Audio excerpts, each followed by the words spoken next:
Oi, gente, tudo bem? Aqui é o professor Cristiano. Essa aula é uma aula para o primeiro ano, tá certo? É para os alunos da FATEC, né, do Ferreira Viana, mas também ela serve para os alunos do terceiro ano, tanto do Ferreira Viana quanto do João Santos Souto, as escolas que eu leciono, para auxiliar vocês no Enem. Gente, prestem atenção nisso aí que são informações interessantes. Vamos lá. Então é o seguinte, nós sabemos que para ser definido como ser vivo, há necessidade de ter a unidade celular, que é a unidade básica do ser vivo, tá certo? O vírus não é considerado como ser vivo porque ele não tem essa unidade. Tem uma outra estrutura que eventualmente eu vou passar uma outra aula para explicar melhor para vocês. Mas vírus não tem célula, então ele não é considerado como ser vivo. Pode até causar doenças, mas ele não é considerado. Mas em 1665, Robert Hooke, ele, com um microscópio bastante rudimentar, ele observou a cortiça, né, que é a epiderme de uma árvore específica, e viu que nessa árvore tinha uma série de buraquinhos na casca dela, tá certo? Esses buraquinhos, esses espaços, ele chamou de célula, que são pequenas salas, ou uma pequena cela, tá certo? Então, nesse ano foi descoberto por Robert Hooke a célula, que não sabia qual é a importância dessa estrutura, tá certo? Posteriormente, em 1833, um cientista chamado Robert Brown, ele descobriu que as células, no caso aqui de uma ameba, né, possui uma estrutura chamada de núcleo, tá certo? Que núcleo vem da palavra semente, porque era arredondada e parecia uma semente. Também não se sabia qual era a função do núcleo. Posteriormente, no final do século XIX, um médico chamado Balbiani, ele fez o seguinte experimento. Pegou uma ameba, cortou ela ao meio, tendo que um lado tinha um núcleo, permaneceu vivo. O outro lado, sem o núcleo, após 20 dias, sofreu uma lise, uma destruição. E se esse local que estava sem núcleo recebesse o núcleo, a célula se regenerava. Então mostrava que dentro do núcleo há alguma substância, algum mecanismo que controla a vida celular. Então eu peguei uma ameba, cortei, a que recebeu o núcleo sobreviveu, a que não recebeu o núcleo sofreu uma lise. Lise significa quebra, ou uma morte, após 20 dias, tá certo? Se eu pegasse o núcleo de uma outra célula e colocasse nessa célula que perdeu o núcleo, nesse pedaço, a célula voltava a se regenerar, mostrando a importância do núcleo, que guardava alguma informação, algum mecanismo que protegia, que mantinha a célula viva. Beleza. Dois pesquisadores, em tempos mais ou menos semelhantes, um estudando célula, tecido vegetal, ele falou o seguinte: todo vegetal possui células. E o outro, só estudando células tecidos animais, todo animal possui células. Logo, esses grandes grupos dos vegetais e dos animais possuem células, que são a unidade básica de funcionamento do ser vivo, tá certo? E que, posteriormente, um pesquisador chamado Rudolf Virchow afirmou que toda célula vem de uma célula pré-existente. Aparentemente, essa informação ela é muito simples e não nos diz nada, tá certo? Mas nota a briga que nós vamos entrar aqui. Peraí, toda célula vem de uma célula pré-existente. Então, para ter um ser vivo que tem célula, ele precisa de uma célula anterior. E nós sabemos que para nossas células vieram da união de duas outras células, do espermatozoide e do óvulo. Mas, 1700 e antes disso, não se tinha certeza da semente do homem, que é o gameta masculino, o espermatozoide, e da certeza do gameta feminino, do óvulo. Não se tinha uma certeza que tinha essas células, tá certo? Que aí nós vamos entrar num assunto delicado, que é o aspecto religioso, tá certo? Se a gente vê o aspecto religioso, por favor, quero que vocês não me entendam mal, mas tem alguns livros religiosos que falam de alguns indivíduos que vieram sem a necessidade da união carnal, tá certo? Que aí a gente tem que começar a pensar, não, peraí, então o que aconteceu? Eu não quero entrar nesse mérito, mas em sala a gente pode discutir melhor, conversar melhor sobre o assunto, para a gente não criar uma polêmica maior nesse assunto, mas já fica aí o pensamento. Quando a gente fala da célula, que a gente fala da vida, a gente começa realmente a questionar. Se a gente olhar na Bíblia, né, de onde veio o homem? Do pó da terra.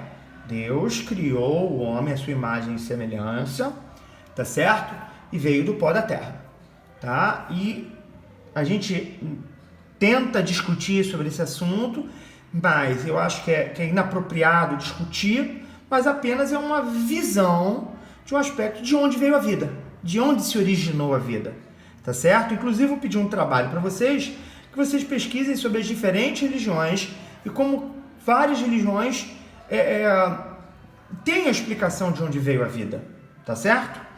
Pelo menos baseado na ciência, nós sabemos que para ter vida tem que ter célula, tá certo? Vamos lá. Quando eu falo desse aspecto religioso, eu chamo de criacionismo, ou seja, de onde veio a criação da célula ou da vida? De um ente supremo, criador de tudo, tá certo? Mas eu não quero entrar em embates negativos nesse momento, tá? Beleza? Vamos lá. De acordo com a ciência, como é que se originou a vida? Primeiro, se foi formado moléculas orgânicas. Como? Dois pesquisadores, um chamado Oparin e Haldane, eles, através de estudos, né, pegando vários dados científicos, que mostravam que a Terra, num certo momento, ela teve uma atmosfera muito primitiva, com água, metano e amônia, tá certo? E com a radiação solar, o aquecimento também vindo do Sol, os raios que eram formados, essas moléculas elas conseguiram se juntar e formar moléculas simples de aminoácidos, que a partir daí formaram as proteínas e caminhou para a formação da vida, tá certo? Nota, então nosso planeta foi um grande tubo de ensaio, na qual houve reações químicas para formar, a partir de moléculas mais simples, moléculas mais complexas e assim sucessivamente até formar a vida, tá certo? Que há uma dúvida muito grande de moléculas até formar a vida, o que deve ter acontecido, tá certo? Vamos lá. Para provar as afirmações de Oparin e Haldane, um pesquisador chamado Stanley Miller, o que ele fez? Ele criou um ambiente fechado, circuito fechado, aqui tinha água que fervia formando vapor de água, e dentro de um outro balão, todo esse compartimento fechado, ele colocou metano, amônia, hidrogênio e a própria água que vinha do vapor de água. Tinham dois eletrodos, tendo faíscas passando ali, tá certo? E foi-se observado, depois de algum tempo, a água que vinha desse local aqui de reação continha amostras de aminoácidos, tá? Então, o experimento de Stanley Miller tinha uma atmosfera primitiva, como disse Oparin e Haldane, tinha vapor de água, tinha fagulha elétrica e tinha a formação de aminoácidos simples, que eram as primeiras moléculas orgânicas. Beleza? Mostrando que a teoria de Oparin e Haldane poderia ser verídica, poderia ser verdadeira. A ciência ela sempre trabalha dessa maneira. Eu tenho uma teoria, mas eu tenho que provar dentro do laboratório. Beleza? Subsequentemente, um pesquisador chamado Sidney W. Fox, ele pegou esses aminoácidos que eram gerados, colocou água com sal, é como se fosse água do mar, né? E aplicou calor, tá? A água evaporava e ele percebia o seguinte, que formava entre os aminoácidos, aquele primeiro experimento do Stanley Miller, formava-se ligações peptídicas, ou seja, já começava a formar proteínas. Então, se eu fosse ver lá no meu planeta primitivo, essa reação poderia ter acontecido. E percebeu-se mais, com a formação dessas proteínas, desses peptídeos simples, esses peptídeos eles conseguiam aglutinar moléculas de água, formando grupos de moléculas com proteína e água, chamado de coacervados, que possivelmente pela ciência formou um caldo primitivo, uma sopa primitiva, de onde nasceu a vida, né? Primeiro moléculas simples, uma sopa primitiva, e depois essa sopa foi aumentando em complexidade. Mas até chegar à vida tem muito degrau ainda para subir. O que é um coacervado? Coacervado, então eu tenho a proteína, acumulava-se água ao redor dessas proteínas, e essas proteínas tinham a tendência a formar grupos, tá? Um aglomerado.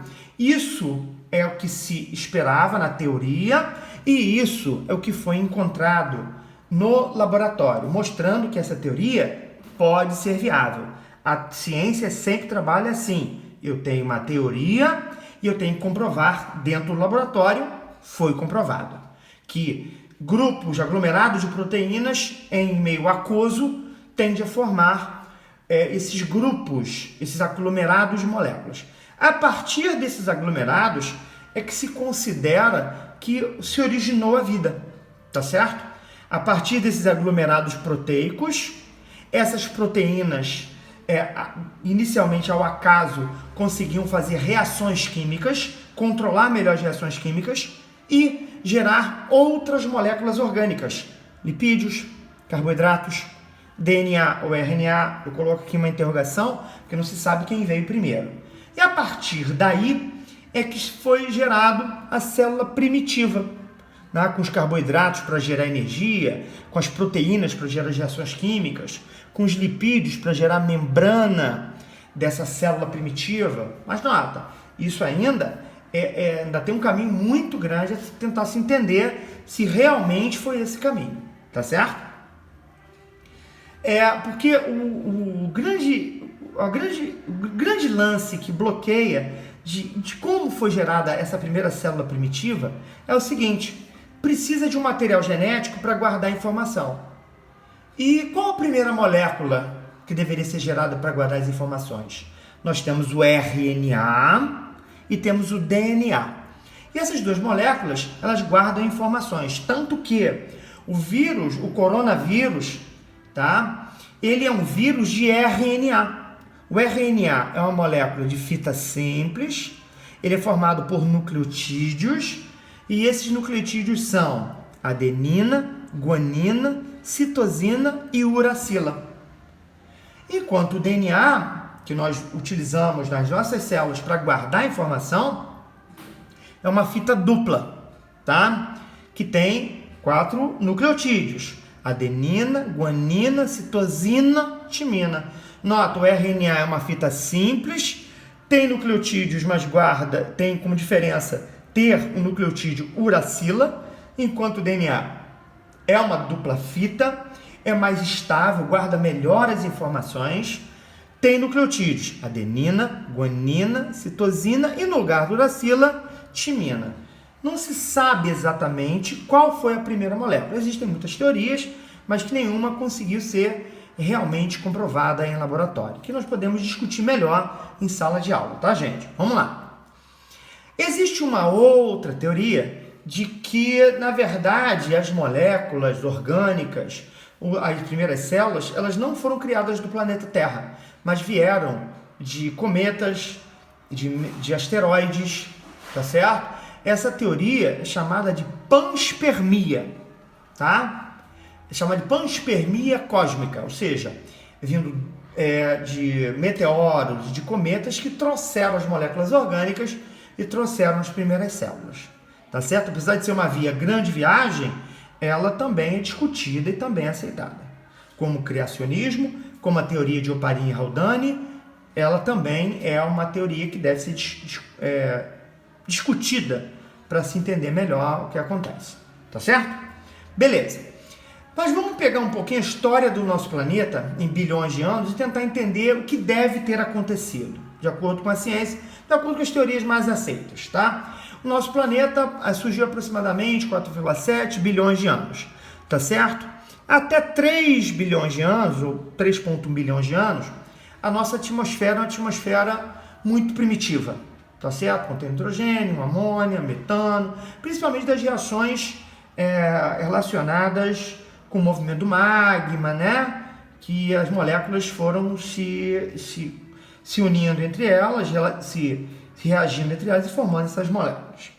Em seguida, o que se imagina? Que com 2,7 bilhões de anos, começou a fotossíntese, tá certo? Muito lentamente, então a partir daqui já começou a ter células que eram autotróficas. Célula autotrófica, auto é o próprio, trófico é o alimento, ou seja, ela mesmo produz o seu próprio alimento, tá? Então a ideia é que primeiro vieram as células autotróficas, que produziam um alimento, mas ainda há uma dúvida, e com isso começou a fotossíntese e começou a produção de oxigênio, tá certo?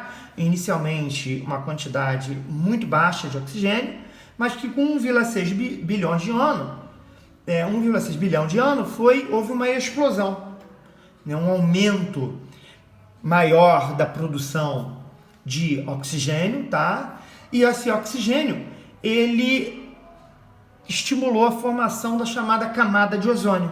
E essa camada de ozônio teve uma proteção maior para as células poderem se desenvolver. Por quê? Porque as radiações ultravioletas vindas do Sol têm uma tendência de destruir DNA, proteína, carboidrato. Então, com o surgimento da camada de ozônio, começou-se a estimular a geração da vida, tá certo? Começou-se a acelerar, melhor dizendo, a geração das células e a geração da vida. Tanto que calcula-se que com 1,2 bilhão de anos ocorreu o aparecimento da primeira célula eucarionte. Eucarionte é aquela célula que tinha núcleo. Então, antes desse evento, as células eram procariontes. Nota, por que eu estou afirmando isso? Por conta dos achados geológicos. Tá? Em rochas a gente observa aparecimento de células, de outros seres vivos, se apareceu oxigênio, quando possivelmente apareceu o ozônio, pela química que é estudada em rochas, ou mesmo no gelo, que é cavado, por exemplo, lá na Antártida. Tá? E ela nos dá esses dados. Beleza.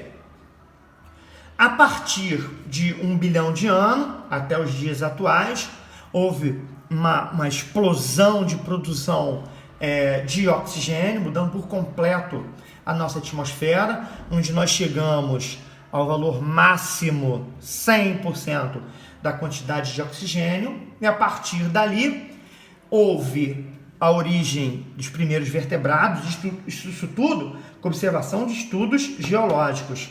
E a conquista da Terra foi aproximadamente em 0,4 bilhões de anos, tá? Relacionado também a estudos geológicos, tá certo? Então, gente, aqui é como se fosse uma história de como apareceram as primeiras células, os primeiros seres vivos.